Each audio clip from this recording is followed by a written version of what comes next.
What's happening? Boom. And, Worked. and can you believe it's Friday again, Mr. Kaufman? I can't. Rolled around again to Friday. I don't know what is happening. We're at the midpoint of 2025. I don't know if you realize this or not, but we're rapidly approaching the midpoint. Yeah, we're past that. It's weird because sorry, I got to stand. We always say that, like, as you get older, your days just like things speed up. Like you lose track of time, you lose track of how much time you spent on things, and man, they are not kidding. It's like I don't even know. Now this hasn't happened to me, but I have thought about this. Like I've been writing a date. Like I had to actually write out a check, and I had to ask myself what year is this? And it's just wild. It's just wild. When you get older, that stuff just, I don't know. It's so weird. I'll be 51 next month, and you're youngin'. And I still say, like, I still tell people, I'm like, I've probably got 30, if I'm really lucky, 40 good years left in me. But man, if it goes as fast as this is gone, then I'm in trouble. Like I'm not gonna remember anything. Oh, I hear you, brother. I hear you. I hear you. It's busy too. We got a lot of shit going on. I don't know what there's to say about it. It's a lot of shit going on. We just gotta push through at this point, right? So much. This fun thing has been. You've been dealing with it more than I have, and holy mackerel, it's like I just God bless Google that does the the Gmail that does the email chains. But I gotta say, if I'm being honest, it's really, I don't know that it's overly helpful to me after you get about 20 deep, and shit, we're 50 deep in the one email chain, man. It is it's a little much. It gets a little much. Yeah. I know you and I have had this conversation. I don't use email as a file storage for any. I try to keep my email inbox as close to zero as I possibly can. And so, over the past couple of weeks, I've had like 250 emails just pile up, which some people would say that's probably average, but for me, that is overwhelming for me. I just cannot wrap my mind around it. And to see these, like we were talking earlier before we started here, that email chain that you were talking about. I don't know if you saw the blank stare on my face, but I just was like, I did. I was like, okay, I'm going to forward you the one particular one. It's like, I can't deal with it, man. I cannot deal with it. Yeah. Anyway, glad it's Friday. Weather's getting hot here, and I'm I don't know. I'll be ready. I'm ready for hot weather, but I'll be ready for the as soon as the September, October timeframe comes. That's my favorite time of the year, so I'll be ready for that, I'm sure. Yeah. By midsummer, Yes, I like it too. And since we're almost there, it's like I'd say, like November is probably my favorite month of the year. Yeah. Mainly because it's the month-long celebration of my birth. Like, I'm just being honest, but I like it because it's the switch between the seasons and all that too, and less like the holiday seasons and all that get going. Which as an adult is kind of a letdown. Like, it just doesn't go the way you think it's going to go anymore as an adult. The holidays and so you're not gonna.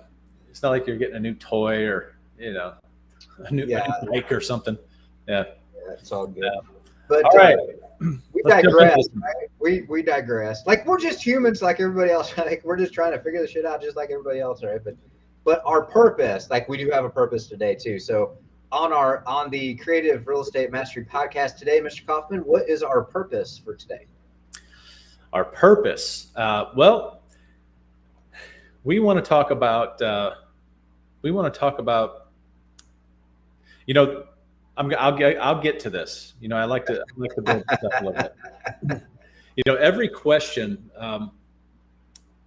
every question that a seller has for you, if you're at a seller appointment, every question they have for you is technically an objection.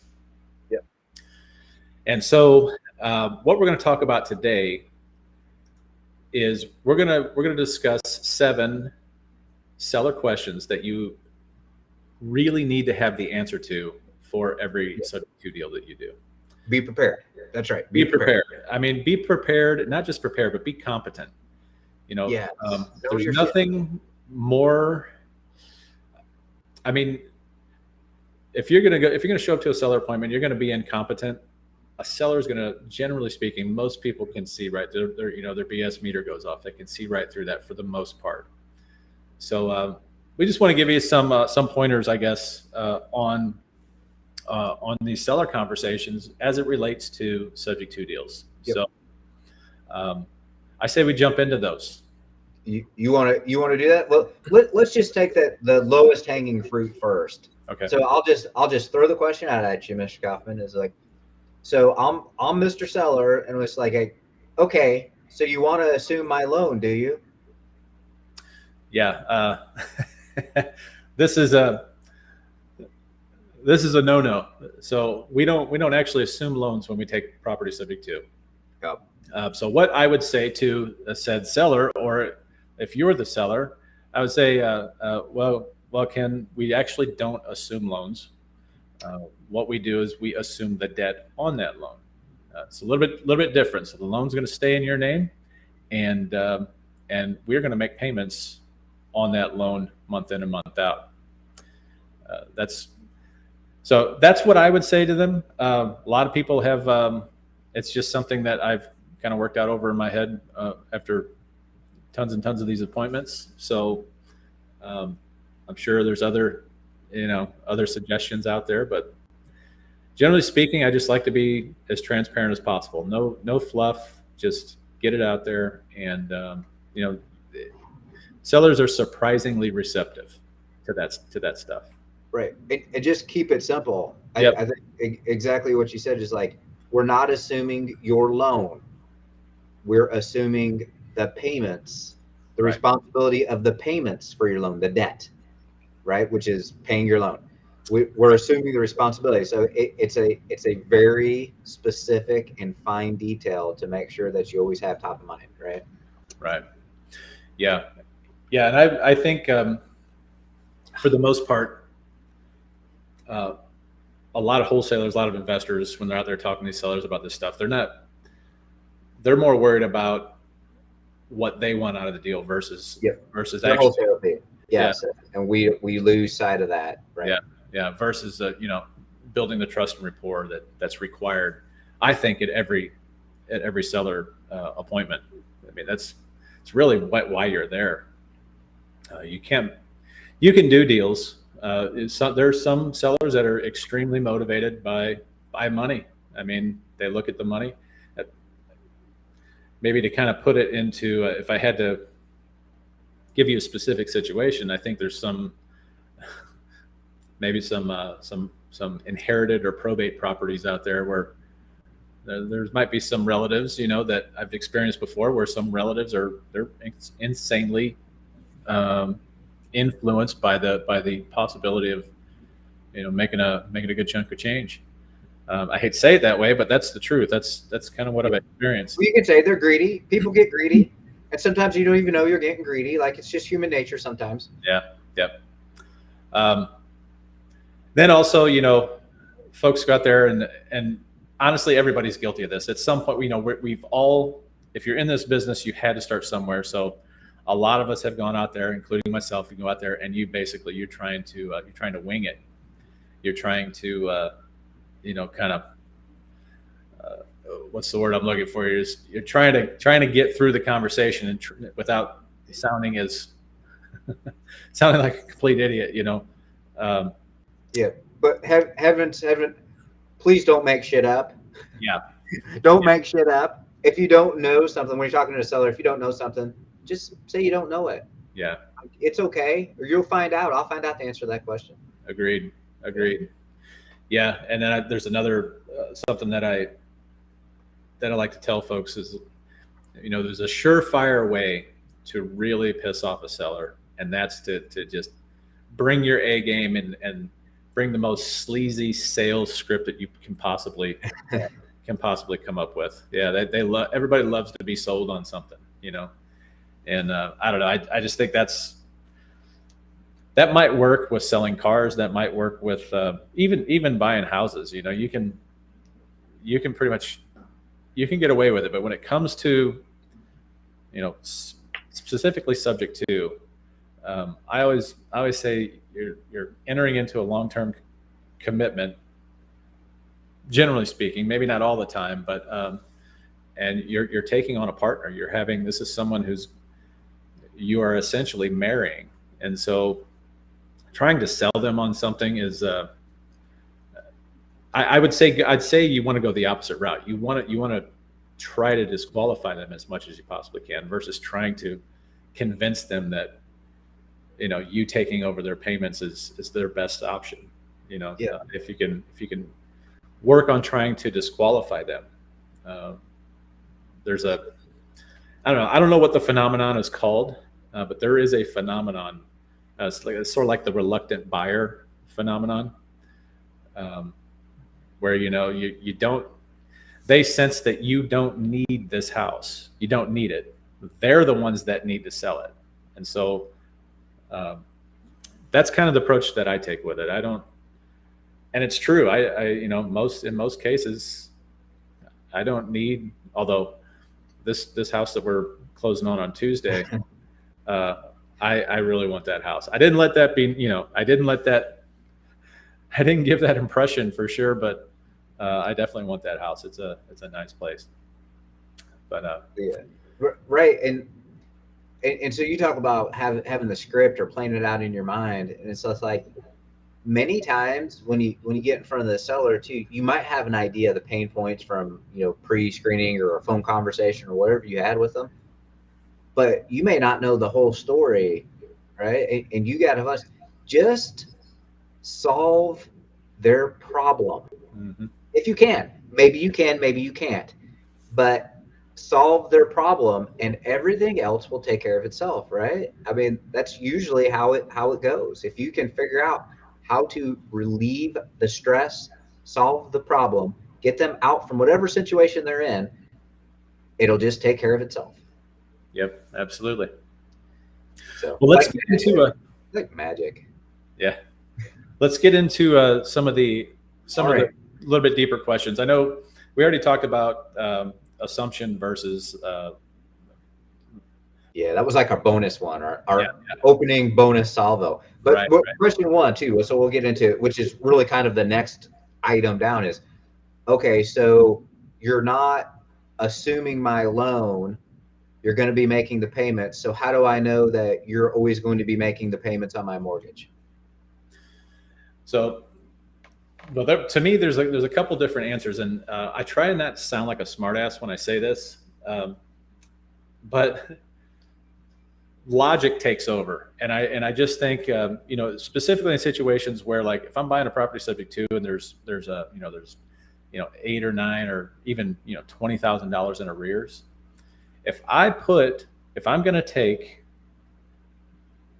let's say it's $10,000. If I'm going to take $10,000 and I'm going to apply it towards the loan on this property, why in the world would I risk losing that $10,000 by not making the payments on your mortgage? Why would that? So you got to find. I find myself having to try and finesse that and say that in a really polite way.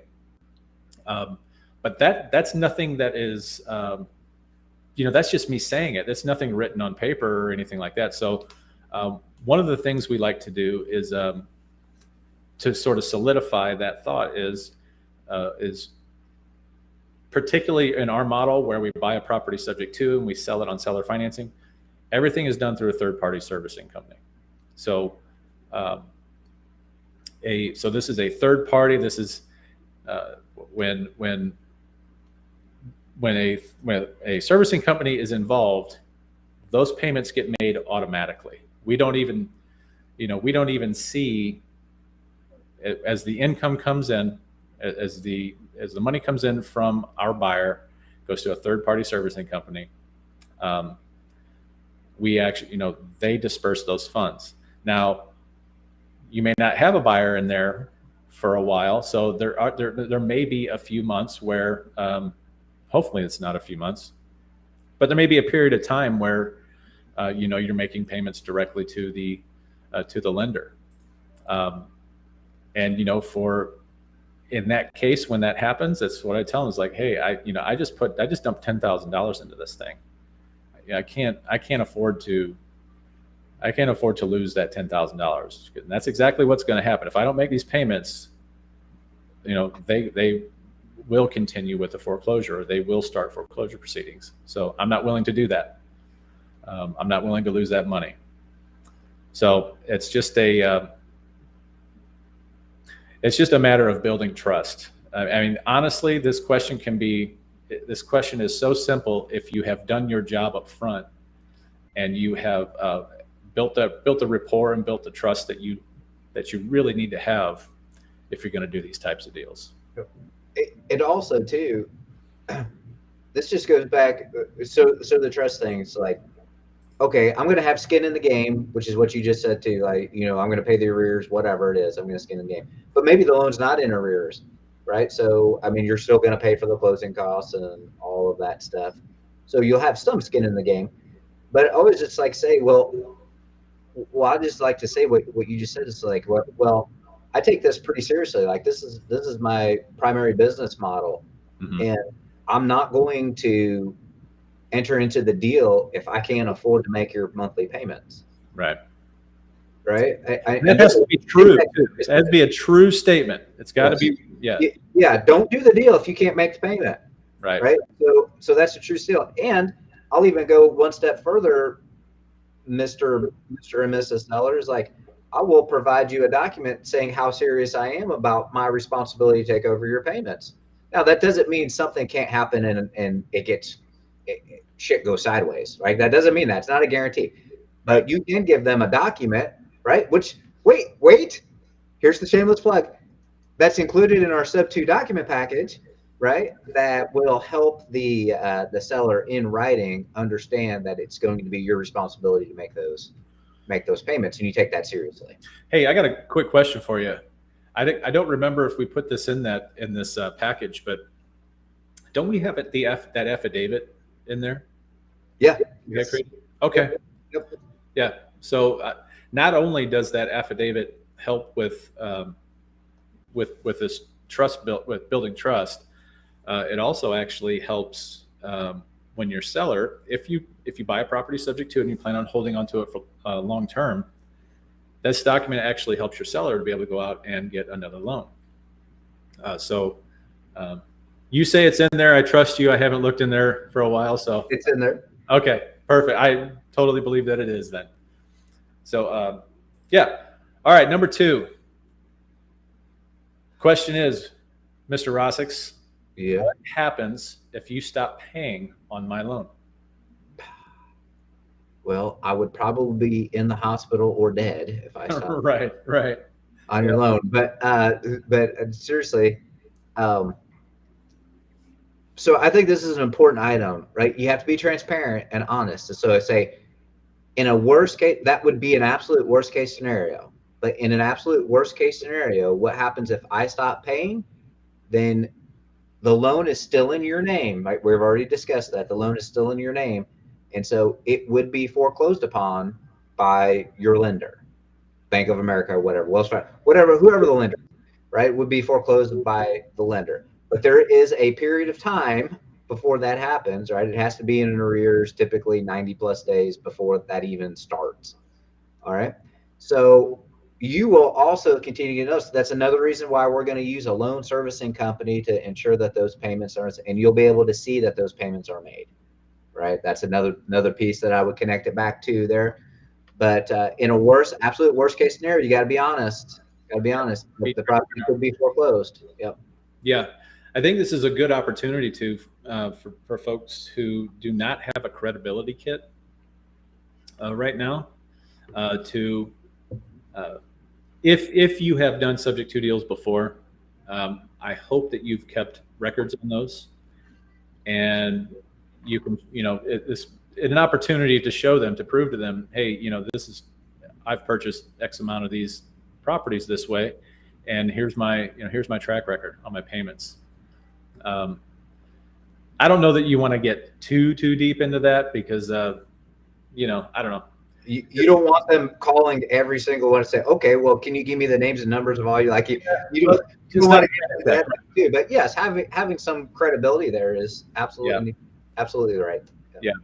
So, yeah, that's all excellent advice. Just be transparent. There's no reason to. They have to know the risks. It's your duty to, keep them informed of the risks. But also, it's a great opportunity to, to build more trust. Yep. It's an excellent opportunity to build more trust. And I usually go to say and just say, I don't. That's the worst case scenario for you, but it's never happened. Right. Never happened. Yep. So just letting you know, like that. So. Yeah, that's the cool thing about this. Once you get into this and you actually start buying these properties this way, and I don't know. I think at this point, I probably have that I own specifically. I think we own some in the range of 13 or 14. I can't remember. Some of those are seller financed though.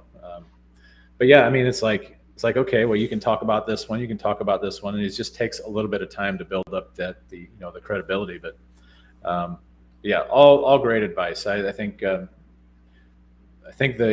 gist of this is just be honest. Just be straight up and honest with them. I call those brutal truths without being brutal. Yes, it's said nicely or in the tone appropriate for your particular seller buyer audience. But all right. So next question. Well, why do you have to do this subject to? Can't you just get your own loan or bring your own money and buy me out and give me my asking price? Like why do we have to do the subject to thing? Well, this is interesting because there's actually several reasons why it makes more sense to just do subject to, especially, if you just look around our lending environment now, our banks are still sitting at what, 7 3/4, something like that. Or if we were to get on, let's say, I just refied some rental properties or renewed some rental properties in the portfolio loan, and it renewed at 7.5. Yeah. Okay. Well, there you go.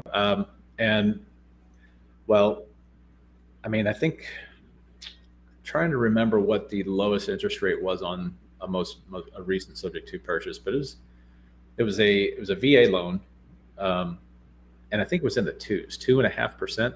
Oh, geez, that's if you don't.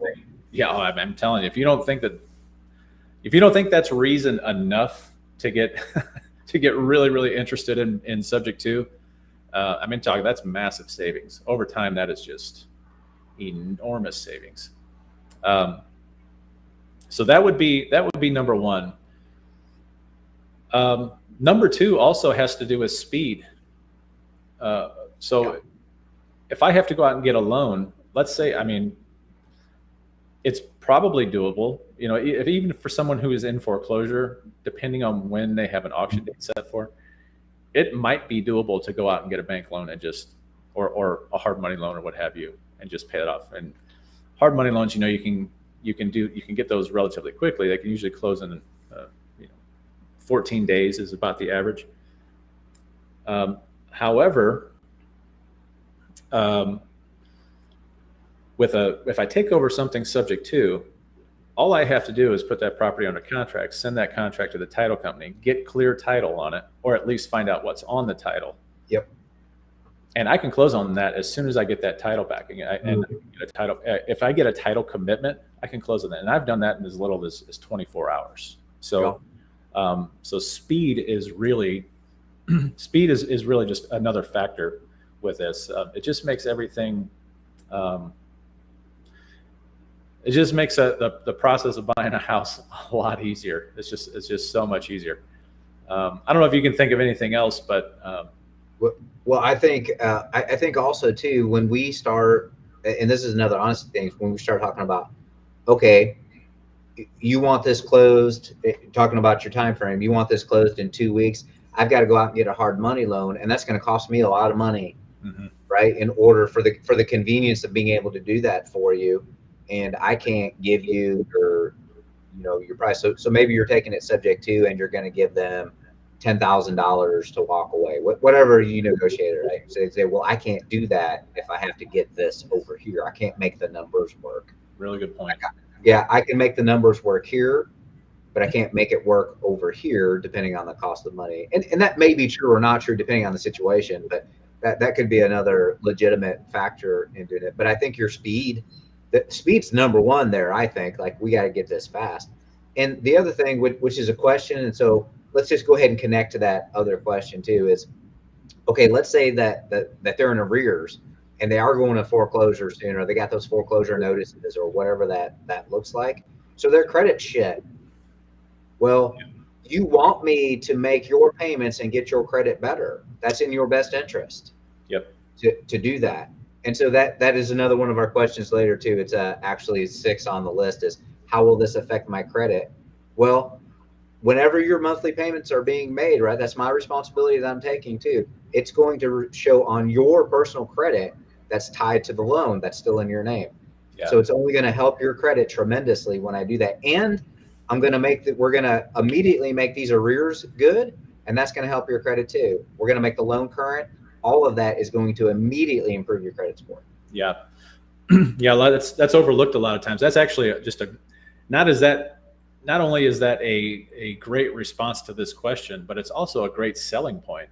You just kind of flip that around and say, hey, this is your credit is already damaged at this point. Yep. And one thing that lenders do not like, they do not look highly upon, is you just selling this property. You've been in arrears for 6 months, and now you're just all of a sudden paying it off. Now, they're going to appreciate that you're paying it off. And they're going to take your money, right? But they're not going to appreciate that you didn't make a payment for 6 months, and you're likely, if you ever got your credit repaired back to the point where you could borrow again, you're not going to be borrowing from that bank. You're not going to be borrowing from that lender. Almost guarantee you that. So reestablishing, meaning bringing the loan current and reestablishing a monthly payment, and building that credit up slowly, and get you put back on track for your credit to be. I won't say that those, the missed payments are going to be overlooked, but now they see you have at least a steady track record of that. You had a tough time there.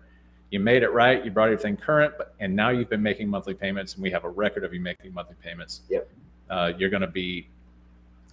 going to look a whole lot better for you. Sure. Your credit score bump is going to be tremendously greater than if you just had somebody. Absolutely. Loan off. Yeah. That's actually one of the factors through no matter what credit agency you're talking about. It's one of the factors is on-time payments.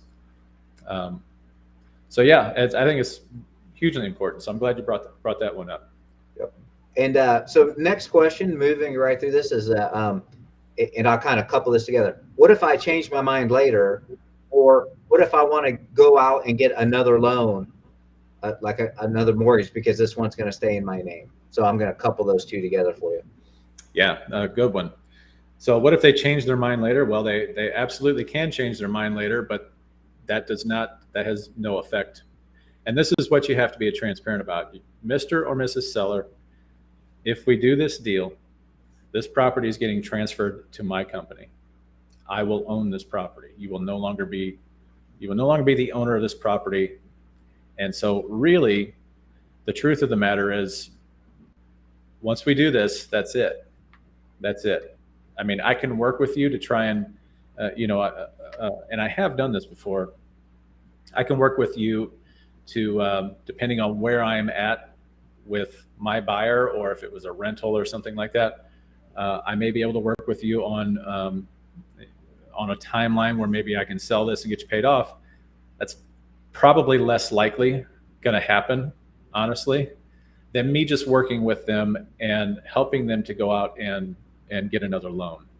That's what my preference would be. My preference would be to, we talked about that affidavit before that it's in our sub 2 documents package, and that affidavit was created for this very reason, because what it does is it actually puts the onus of making those payments on us. We're the affiance. We're saying we are going to make these payments. Here's the proof that we're going to make these payments. Yep. And so, that kind of those two kind of go hand in hand. But I think you do have to be, again, brutally honest that once this deal is in place and we've agreed to these terms, that's really it. Yep. And the other, I think another piece to keep in mind there too is we can provide current documentation, like you said, an affidavit. But let's say it's 2 years later, we've been making the payments, or like we have another buyer in there too, or your loan payments have been made for 2 years, and now you're thinking, okay, well, maybe I want to try to see if I can get another loan. Well, we can provide proof, or we can send a letter, we can do another affidavit that's current. We can provide that to the lender you're applying for and say that we have been making these payments on their behalf, and they will discount that off your debt to income ratio at a certain, just like, a rental property that has rental income coming in. It's kind of a similar thing. So just keep that in mind. But again, here's another piece of honesty that I like to keep in mind. Let's say you took the subject to that has arrears. Most likely you're not going to be ready maybe in 2 years from a credit perspective. Maybe, but probably not. You to go out there and get a whole nother loan anyway. So let's make sure we have the reality check in a nice way too. Yeah. So I went to really quickly. I went to while you were talking, I went out and looked this up. There's a Fannie Mae has guidelines on this. Yeah. And if you just Google Fannie Mae debt paid by others, they have an entire publication on this and a specific section. It's B3605 monthly debt obligations, and then there's a section on what does it say here? It specifically says debts paid by others, and so if there's evidence that others have been either through court order forced to pay a debt or pay a mortgage, this happens a lot in divorce, then in many cases that debt is completely wiped off of their debt to income ratio in many cases. Yeah, for purposes of qualifying for a new loan, right? Correct. Yeah. Yep. So if you guys want to read about that, just go out there. Like I said, Google Fannie Mae debt paid by others, and you can read all about it. This is actually the whole basis behind why we came up with this idea of this affidavit. I don't think there's anyone else out there that is actually doing that, and we have actually put this into practice. We've actually done this on a couple of properties too. Yep. Yeah, and I'm pretty sure that they obtained the new loans and all of that. That it wasn't they. The one on F Street. Yeah. I did one separately for a property in the city on Folsom. Yeah. And the guy was able, because the seller sold me this property, this 4-family on Folsom, and he just called me up one day and he said, "Hey, I'm trying to refinance my primary residence, and this is," of course they find this because he's the guarantor on this and on this loan. And I said, well, let me just send him this affidavit. And it was kind of experimental, really. At that point, we didn't really know if this is what they were looking for. But sure enough, in both instances, it was accepted. He was able to refinance his property, and so that's what we're doing now. It's been working really great. And so here's the next big one too. So most of the time, what would you say? 99 times out of 100, easily probably, the taxes and insurance are escrowed into your loan payment, right? Yep. So another logical question from the perspective of Mr. and Mrs. Seller is like, okay, what happens with the taxes and insurance? How does that look? And am I still covered? What does all that look like, Mr. Kaufman? Well, I mean, again, you have to be honest here. taxes, well, this is actually one of those questions that you can flip. This can actually be a selling point. You can say, hey, Mr. and Mrs. Seller, if we do this, I'm going to be then responsible for all your property taxes and the insurance on this property too. You don't have to pay any of that anymore. So that could be a really part of your monthly payment, right? Right. So it could be a really great selling point. But it does. This question does come up, and it's kind of surprising considering that most of the time, 99% of the time, these are escrowed. People still ask that question. So again, this is a perfect opportunity to be totally honest, and it actually works in your favor. I'm going to be responsible for the taxes and insurance on this property. Yep. Really simple.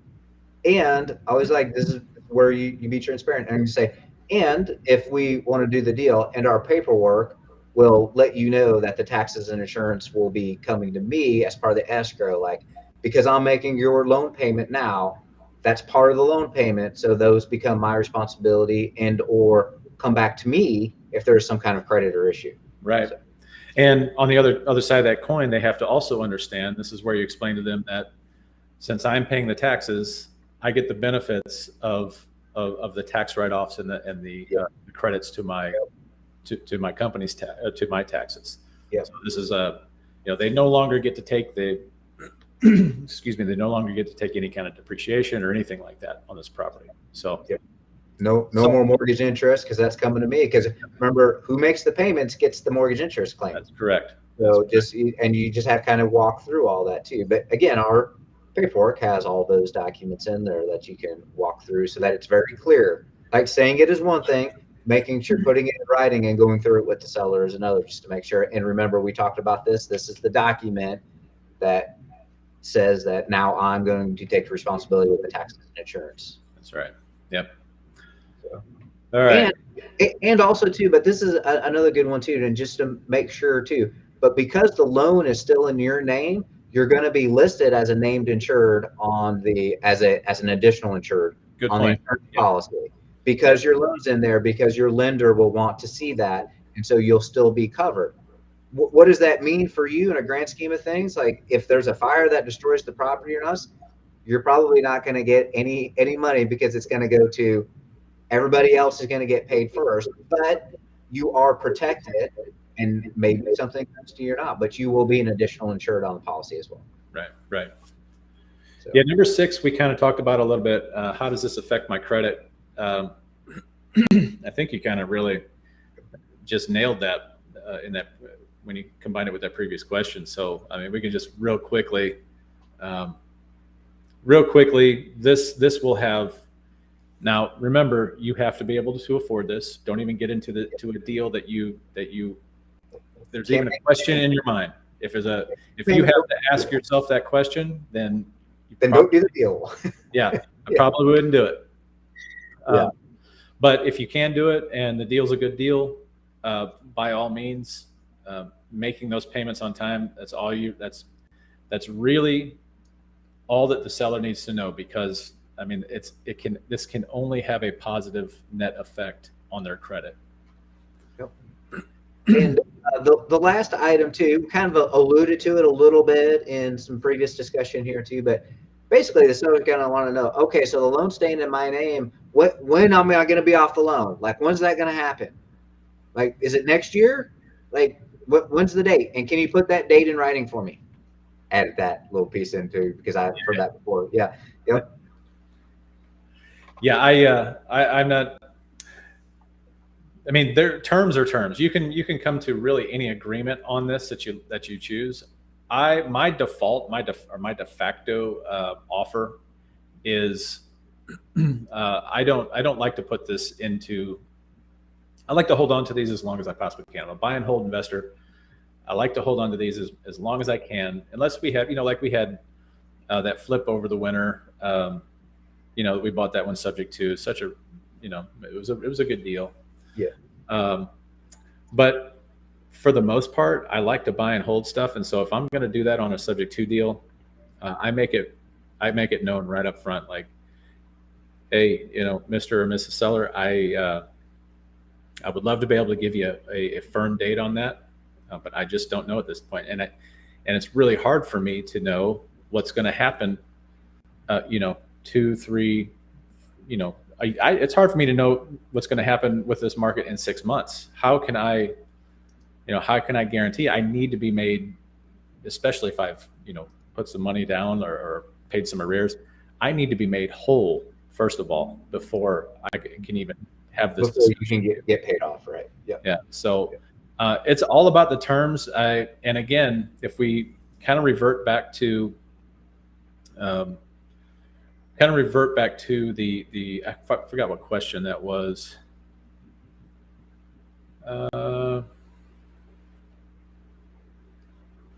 Well, maybe it wasn't a question. Maybe we just talked about it.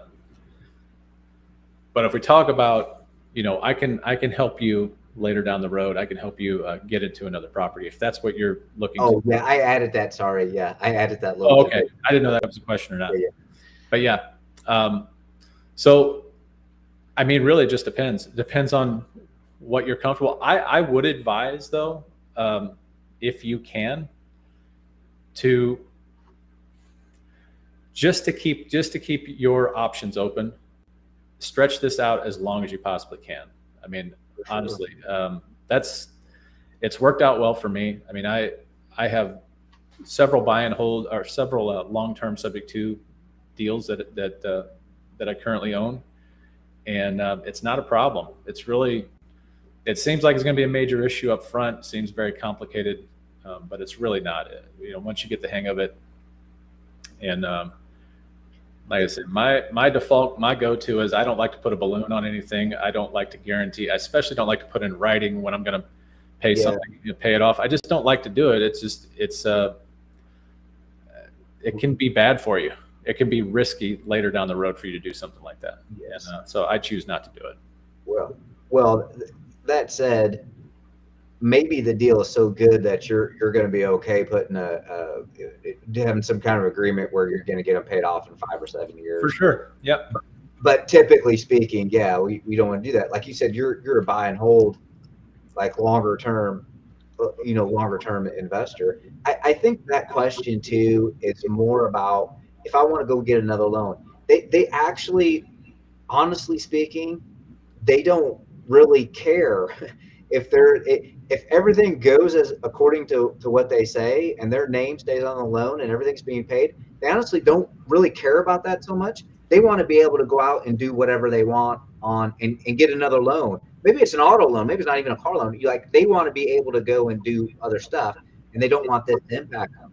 So I think many times steering the conversation, which is the other question we just talked about, steering the conversation back to that, it's like, hey, when you're ready to go do that, you let me know, and I will provide I'm glad to provide information to whoever you're getting your loan from about you're not making this payment anymore. I am.